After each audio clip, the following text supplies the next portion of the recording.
टाटियावास के संदीप ने आश्रम में प्रबंध समिति ने की प्रेस कॉन्फ्रेंस। आश्रम में रह रहे बच्चों को ले जाने को बताया गलत। राजस्थान राज्य बाल अधिकार संरक्षण की कार्रवाई को बताया मनमाना। प्रबंध समिति ने बच्चों को बंधक बनाकर रखने के आरोपों को नकारा।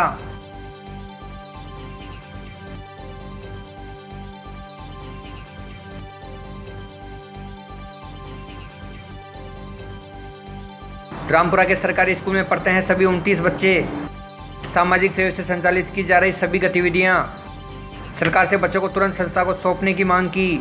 23 तारीख को बाल अधिकारिता के कुछ अधिकारी आए यहाँ पर, उन्होंने निरीक्षण किया। निरीक्षण करने के बाद एक सादे कागज़ पे लिख करके गए यहाँ की व्यवस्था नहीं है, अपने सारे कागज़ लेकर के कार्यालय में उपस्थित हो गए। 24 तारीख को हमारे प्रभारी श्री राम गोपाल जी शर्मा कार्यालय में उपस्थित हुए। उपस्थित होकर के उन्होंने विद्यालय की मान्यता, पत्राचार, छात्रावास की मान्यता के लिए किया गया पत्राचार, बालकों से संबंधित सारे कागज़, वहाँ पर जो भी डॉक्यूमेंट्स सब उनको बताए।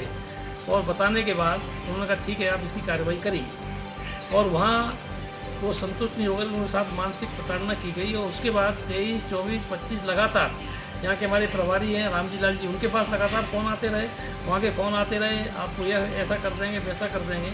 और हमारा जो प्रभारी है, रिटायर्ड शिक्षक है, सज्जन आदमी है, घर परिवार छोड़कर इसकी चिंता करते हैं। वो इससे प्रताड़ना से इतने दुखी हो गए कि कल सुबह उनको ब्रेन हेमरेज हो गया। वो हॉस्पिटल में भर्ती हैं, अभी भी अनकॉन्शियस हैं। कल उनके साथ क्या होगा नहीं पता है। उनका ब्रेन हेमरेज जो हुआ है वो बाल अधिकारिता के अधिकारियों द्वारा, जो राज्य सरकार के विभाग है, उसके कारण से वो ब्रेन हेमरेज हुआ है। इसके लिए पूर्ण तरह से राज्य सरकार और बाल अधिकारिता के अधिकारी जिम्मेदार हैं। हमारे यहाँ रहने वाले हमारा विद्यालय मान्यता प्राप्त है।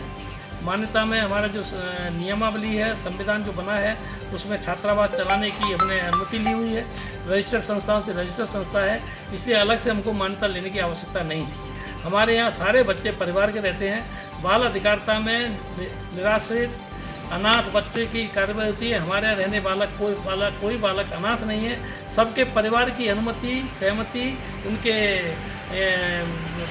पत्र उस पर लिखे हुए स्टाम्प पर लिख करके दिया है। वो सारे बालक यहाँ रह रहे हैं। इन बालकों की निःशुल्क पढ़ाई, रहने का खर्चा यहाँ के गांव के टाटियावास के लोग समाज के सहयोग से लगातार चलाते आ रहे हैं। वर्ष में एक बार उनको आने जाने की किराया भी यहाँ की समिति उनको देती है। बालकों का अच्छे से अच्छा खाना मिलता है। सुबह बालक खाना खा के जाते हैं, शाम को फिर आके खाना खाते हैं, रात को फिर खाना खाते हैं। खाने की बहुत अच्छी व्यवस्था यहाँ पर है। फिर भी कल हमने अधिकारियों से कहा था आपको कुछ कमी लगती है तो बताइए। उन्होंने कहा हम 2700 रुपये कुछ देते हैं। मैंने कहा हमको सरकारी सहायता नहीं चाहिए, इसलिए हम छात्रावास नहीं चला रहे। हमने फिर उनसे कहा कि निराश्रित बालक नहीं है, अनाथ बालक नहीं है, ये आप नियम लागू नहीं होता है।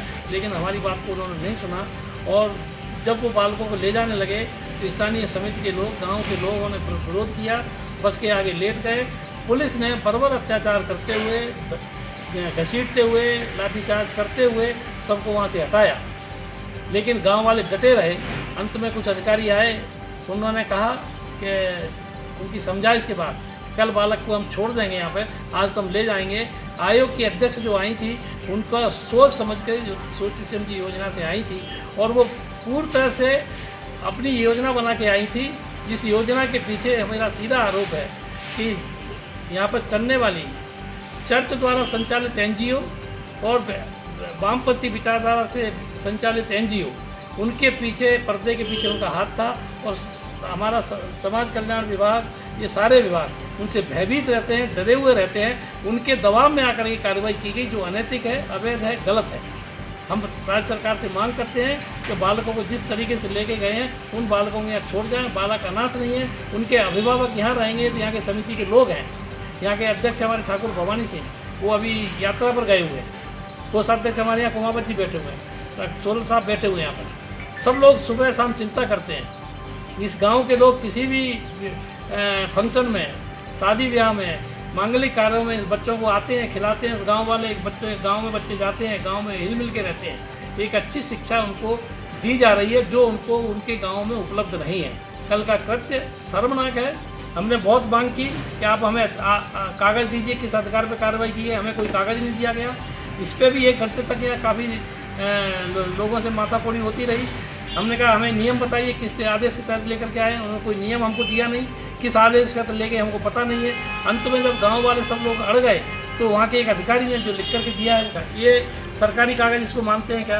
पर चूँकि वहाँ पुलिस के अधिकारी थे, तो सरकारी अधिकारी ने एक सरकारी कागज़ बालकों को तुरंत यहाँ पर आश्रम में भेजा जाए और जो कार्रवाई की गई, जिन अधिकारियों के खिलाफ सख्त कार्रवाई की जाए, उनके अनुशासन में कार्रवाई की जाए।